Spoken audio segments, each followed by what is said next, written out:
ಕೃತಿವೃತ್ತಿ ವಾಹಿನಿಗೆ ಸುಸ್ವಾಗತ. ನಾನು ಡಾಕ್ಟರ್ ರಾಮಚಂದ್ರ ಪುರೋಹಿತ್. ಜಗನ್ನಾಥ ದಾಸರ ಪುಣ್ಯತಿಥಿ.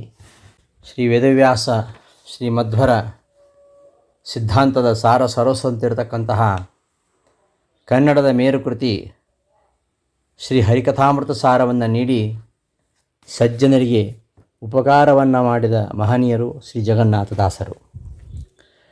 ಕ್ರಿಸ್ತಶಕ 1700ರಲ್ಲಿ ರಾಯಚೂರು ಜಿಲ್ಲಾ ಮಾನವಿ ತಾಲೂಕು ಬ್ಯಾಗವಟ್ಟಿ ಎಂಬ ಗ್ರಾಮದಲ್ಲಿ ನರಸಪ್ಪ ಹಾಗೂ ಲಕ್ಷ್ಮಕ್ಕ ಎಂಬ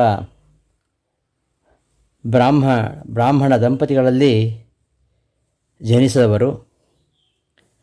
ಅಂತಹ ಶ್ರೀ ನರಸಿಂಹಾಚಾರ್ಯರ ಪುತ್ರರಾಗಿ ಜನಿಸಿದಂತಹ ಶ್ರೀನಿವಾಸಾಚಾರ್ಯರು ಶ್ರೀ ವರದೇಂದ್ರ ತೀರ್ಥರು ಪೂರ್ವಾಶ್ರಮದಲ್ಲಿ ಬಲರಾಮಾಚಾರ್ಯರಾಗಿದ್ದರು.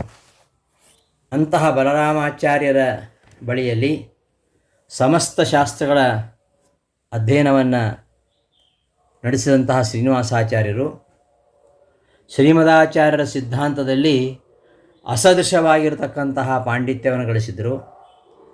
ತಮ್ಮ ತಂದೆ ನರಸಿಂಹದಾಸರು ಅಥವಾ ನರಸಿಂಹಾಚಾರ್ಯರು ಇವರು ಕನ್ನಡದಲ್ಲಿ ಅನೇಕ ಪದಗಳನ್ನು ಹಾಡ್ತಾ ಇದ್ದಾಗಲೂ ಇವರು ಕನ್ನಡದ ಬಗ್ಗೆ ತಾತ್ಸಾರ ತಳಿತಾ ಇದ್ದರು.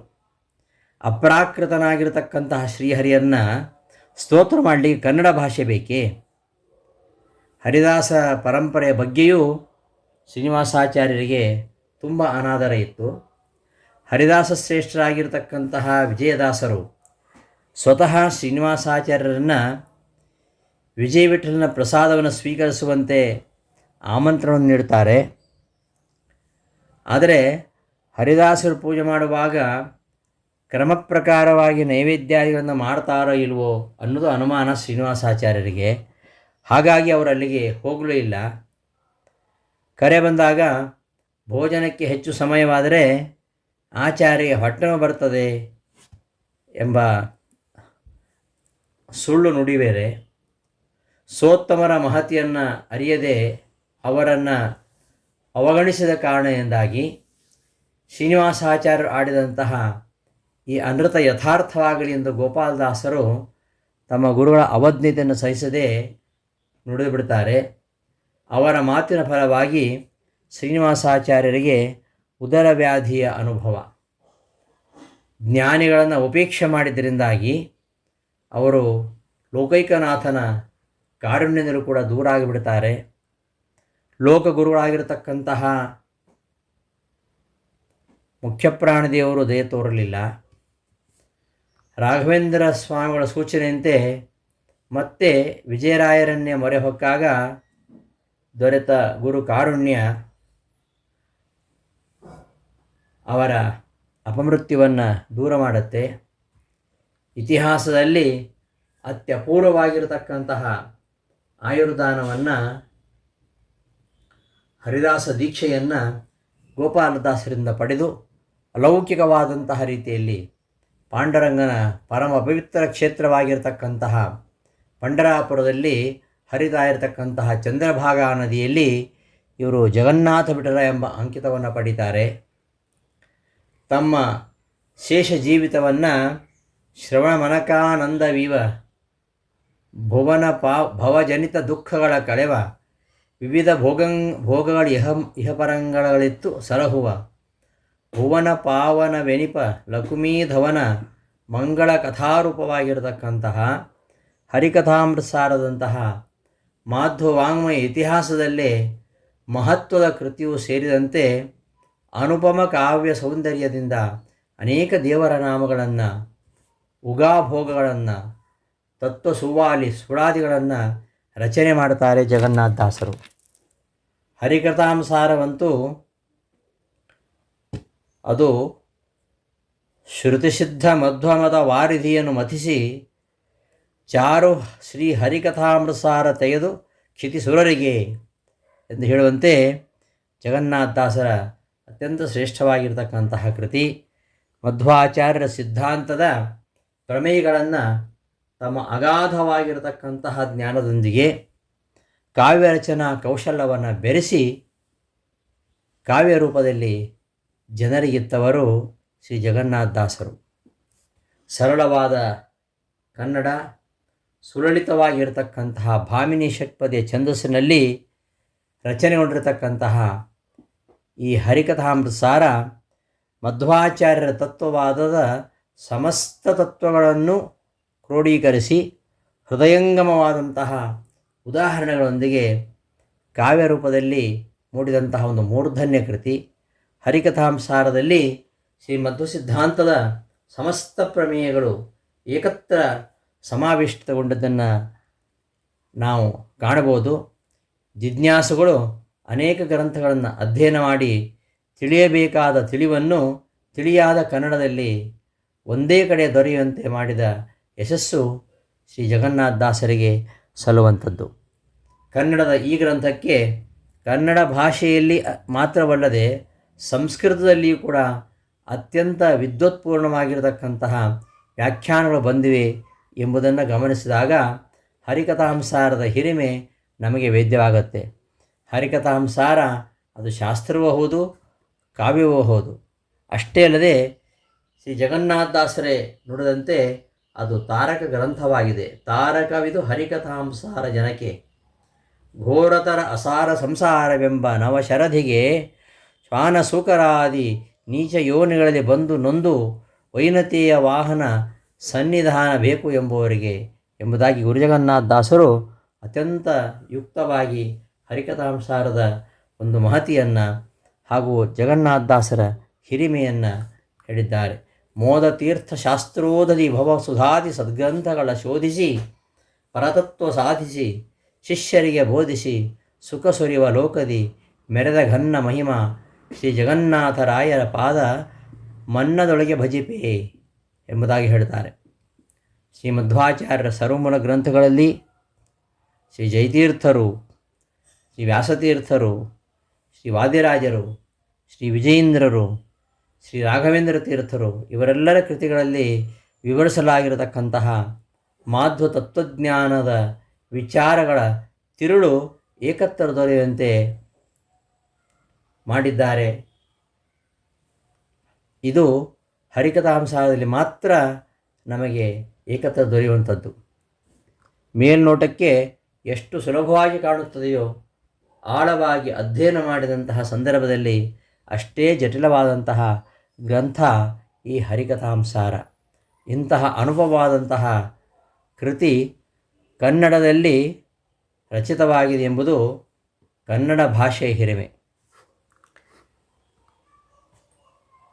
ಅಸದಳವಾದ ಸಂಸ್ಕೃತ ಭಾಷೆಯ ಪಾಂಡಿತ್ಯ, ಅಚಲವಾದ ಪೂರ್ಣಪ್ರಜ್ಞರ ಸಿದ್ಧಾಂತ ನಿಷ್ಠೆ, ಶ್ರೀ ಮಧ್ವ ಭಗವತ್ಪಾದರ ಸಿದ್ಧಾಂತದ ತಲಸ್ಪರ್ಶೆಯಾದಂತಹ ಅರಿವು, ಶ್ರೀ ವಿಜಯದಾಸರು, ಗೋಪಾಲದಾಸರೇ ಮೊದಲಾದ ಜ್ಞಾನಿ ನಾಯಕರ ಅನುಗ್ರಹ, ಅಪರೋಕ್ಷ ಜ್ಞಾನ ಎಲ್ಲ ಸಿದ್ಧಿಗಳಿಗೂ ಕಿರೀಟಪ್ರಾಯವಾಗಿ,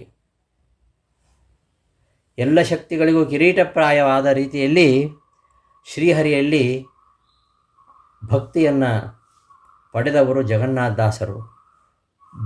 ಫಲವಿದು ಬಾಳುವುದಕ್ಕೆ ಎಂಬ ಕೃತಿಯಲ್ಲಿ ಹೇಳಿದಂತೆ ಬದುಕಿದವರು.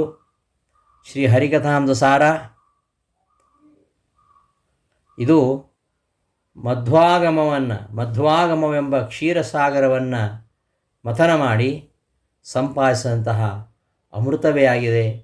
ಆದ್ದರಿಂದ ಹರಿಕಥಾಮೃತಸಾರ ಈ ಕೃತಿಯು ಅಪೂರ್ವವಾಗಿರತಕ್ಕಂತಹ ಪ್ರಮೇಯಗಳ ಆಗರವಾಗಿದೆ ಮಾತ್ರ ಅಲ್ಲ, ಸಜ್ಜನರು ಅಭ್ಯಾಸ ಮುಖೇನ ಅರಿತಾಗ ಆನಂದಾಶ್ರುಗಳ ಧಾರೆಯನ್ನೇ ಹರಿಸುವಂತಹ ಶಕ್ತಿ ಈ ಹರಿಕಥಾಂಸಾರಕ್ಕೆ ಇದೆ. 32 ಸಂಧಿಗಳನ್ನು ಹೊಂದಿರತಕ್ಕಂತಹ ಹರಿಕಥಾಂಸಾರ, 32 ಸಂಲಕ್ಷಣದ ಹೊಂದಿರತಕ್ಕಂತಹ ಮಧ್ವಾಚಾರ್ಯರ ಸಿದ್ಧಾಂತದ ಸಾರರೂಪವಾಗಿರುವುದು ವಿಶೇಷ ಅಂತ ಹೇಳ್ಬೋದು. 988 ಷಟ್ಪದಿಗಳು ಹಾಗೂ ಒಂದು ಪಲ್ಲವಿಯನ್ನು ಹೊಂದಿದಂತಹ ಈ ಕೃತಿ ಒಂದು ಶಾಸ್ತ್ರ ಗ್ರಂಥವೂ ಹೌದು, ಸಾಹಿತ್ಯ ಗ್ರಂಥವೂ ಹೌದು. ಸರಳವಾದ ನುಡಿಯಲ್ಲಿ ಸುಂದರವಾದ ಉಪಮೆಗಳ ಮೂಲಕ, ಹೃದ್ಗತವಾಗುವ ರೂಪಗಳ ಮೂಲಕ ಅತ್ಯಂತ ಗಂಭೀರವಾದ ತಾತ್ವಿಕ ಪ್ರಮೇಯಗಳನ್ನು ವಿವರಿಸ್ತಕ್ಕಂತಹ ಇಂತಹ ಕೃತಿ ಕನ್ನಡ ಸಾರಸ್ವತ ಲೋಕದಲ್ಲಿಯೇ ಅಪರೂಪದ ಕೃತಿ ಅಂತ ಹೇಳ್ಬೋದು. ಶ್ರೀ ಜಗನ್ನಾಥದಾಸರ ಒಂದು ಗಾಢವಾದ ಅನುಭವ, ದಿವ್ಯ ಜ್ಞಾನ, ಅನನ್ಯವಾದ ಸಾಧನೆ, ಅಪಾರವಾದ ವಿದ್ವತ್ತು, ಪ್ರತಿ ನುಡಿಯಲ್ಲಿಯೂ ವ್ಯಕ್ತವಾಗತಕ್ಕಂತಹ ಈ ಅಂಶಗಳು, ಸುಲಭ ಗ್ರಾಹ್ಯವಾದ ಸರಳ ಶೈಲಿಯ ಮೃದು ಬಂಧದೊಡನೆ ರಚಿತವಾಗಿರತಕ್ಕಂತಹ ಅತ್ಯಂತ ಉಜ್ವಲವಾದ ಕಾವ್ಯಗುಣ ವಿಶಿಷ್ಟವಾಗಿರತಕ್ಕಂತಹ ಈ ಕೃತಿಗೆ ಕನ್ನಡ ಭಾಷೆಯಲ್ಲಿ ಮಾತ್ರವಲ್ಲದೆ ಸಂಸ್ಕೃತ ಭಾಷೆಯಲ್ಲಿಯೂ ಕೂಡ ವ್ಯಾಖ್ಯಾನ ರಚಿತವಾಗಿರುವುದು ಈ ಒಂದು ಕೃತಿಯ ಮಹತ್ವವನ್ನು ಸಾರ್ತದೆ. ಶ್ರೀಮನ್ಯಾಯಸುಧಾ ಕೃತಿಯಂತೆಯೇ ಮಹತ್ವವಾದ ಈ ಕೃತಿಯನ್ನು ಅನೇಕರು ಅಣುಸುಧಾ ಅಂತ ಹೇಳಿ ಗೌರವಿಸುವುದುಂಟು. ಹರಿಕಥಾಂಸಾರದ ಪ್ರತಿಯೊಂದು ಸಂಧಿಯೂ ಕೂಡ ಶ್ರೀ ಮಧ್ವಾಚಾರ್ಯರ ಪರಮ ಪವಿತ್ರವಾದ ಸಿದ್ಧಾಂತದ ಅನುಪಮವಾದ ಪ್ರಮೇಯಗಳನ್ನು ಅನುಸಂಧಾನ ಮಾಡಲು ಜಿಜ್ಞಾಸುಗಳಿಗೆ ಶ್ರೀ ಜಗನ್ನಾಥದಾಸರು ತೋರಿದಂತಹ ರಾಜಮಾರ್ಗ ಈ ಹರಿಕಥಾಂಸಾರ ಅಂತ ಹೇಳ್ಬೋದು. ತಾರಕವಿದು ಹರಿಕಥಾಂಸಾರ ಜನಕ್ಕೆ ಘೋರತರ ಅಸಾರ ಸಂಸಾರವೆಂಬ ನವಶರದಿಗೆ ಶ್ವಾನಸೂಕರಾದಿ ನೀಚ ಯೋನಿಗಳಲ್ಲಿ ಬಂದು ನೊಂದು ವೈನತೆಯ ವಾಹನನ ಸನ್ನಿಧಾನ ಬೇಕು ಎಂಬುವರಿಗೆ ಎಂಬುದಾಗಿ ಹರಿಕಥಾಂಸಾರ ತಾರಕ ಗ್ರಂಥ ಎಂಬುದನ್ನು ಜಗನ್ನಾಥದಾಸರೇ ತಮ್ಮ ಒಂದು ಕೃತಿಯಲ್ಲಿ ತಿಳಿಸಿದ್ದಾರೆ. ಇದಲ್ಲದೆ ರಾಘವೇಂದ್ರ ತೀರ್ಥನ ಕುರಿತು ರಚಿಸಿದಂತಹ ಅನೇಕ ಕೀರ್ತನೆಗಳು, ಕರುಣೆಗಳೊಳು ಎಣೆಗಾಣೆ, ನಮೋ ನಮೋ ರಾಘವೇಂದ್ರ, ಪೊಂದಿ ಬದುಕಿರೋ ರಾಘವೇಂದ್ರ ರಾಯರ, ರೋಗಹರಣ್ಯ ಕೃಪಾಸಾಗರ, ರಾಯಬಾರೋ ತಂದೆ ತಾಯಿ ಬಾರೋ, ಸುರಪನಾಲಯದಂತೆ ಮಂತ್ರಾಲಯ, ಯಾಕೆ ಮೂಕನಾದಿಯೋ ಗುರುವೆ ಮೊದಲಾದ ಕೃತಿಗಳು ರಾಘವೇಂದ್ರ ಗುರುಸಾರ್ವಭೌಮರಿಗೂ ಜಗನ್ನಾಥದಾಸರಿಗೂ ಇದ್ದಂತಹ ಒಂದು ದೈವಿಕವಾದ ಅನುಬಂಧದ ಅಭಿವ್ಯಕ್ತ ರೂಪಗಳೇ ಆಗಿವೆ ಅಂತ ಹೇಳ್ಬೋದು. ಅಷ್ಟು ಮಾತ್ರ ಅಲ್ಲ, ರಂಗನಿನ್ನ ಕೊಂಡಾಡುವ ಮಂಗಳಾತ್ಮರ ಸಂಘ ಸುಖವಿತ್ತು ಕಾಯೋ ಕರುಣಸಾಗರ ಎಂದು ಪರಮಾತ್ಮನಲ್ಲಿ ಅವರು ನಿವೇದನೆ ಮಾಡುವಂಥದ್ದು. ಭಗವದ್ಭಕ್ತರ ಸಂಘವನ್ನು ಅನವರತವಾಗಿ ಭಗವಂತನಲ್ಲಿ ಪ್ರಾರ್ಥಿಸ್ತಕ್ಕಂತಹ ಜಗನ್ನಾಥದಾಸರು ಸಮಸ್ತ ಮನುಕುಲಕ್ಕೆ ನೀಡಿದಂತಹ ಅನರ್ಘ್ಯವಾಗಿರತಕ್ಕಂತಹ ಉಪದೇಶವೆಂದರೆ ಅರಿತವರಿಗೆ ಅತಿ ಸುಲಭ ಹರಿಯ ಪೂಜೆ, ಅರಿಯದವ ನಿರ್ಭಾಗ್ಯತರ ಲೋಕದೊಳಗೆ ಎಂಬ ಕೃತಿಯಲ್ಲಿ ಅದನ್ನು ನಿರೂಪಿಸ್ತಾರೆ. ತಮ್ಮ ಜೀವನವೇ ಫಲವಿದು ಬಾಳುವುದಕ್ಕೆ ಎಂದು ತೋರಿದಂತಹ ಜಗನ್ನಾಥದಾಸರು ಮಾನವೀಯ ತಮ್ಮ ಮನೆಯಲ್ಲಿ ತಾವು ಹೊರಗೆ ಕುಳಿತು ಸಾಹಿತ್ಯ ರಚಿಸಿ ತನ್ಮೂಲಕವಾಗಿ ಶ್ರೀಹರಿಯ ಉಪಾಸನೆ ಮಾಡ್ತಾ ಇದ್ದಂತಹ ಕಂಬದಲ್ಲಿ ಈಗಲೂ ಸನ್ನಿಹಿತರಾಗಿದ್ದಾರೆ ಎಂಬುದು ಭಕ್ತರ ನಂಬಿಕೆ.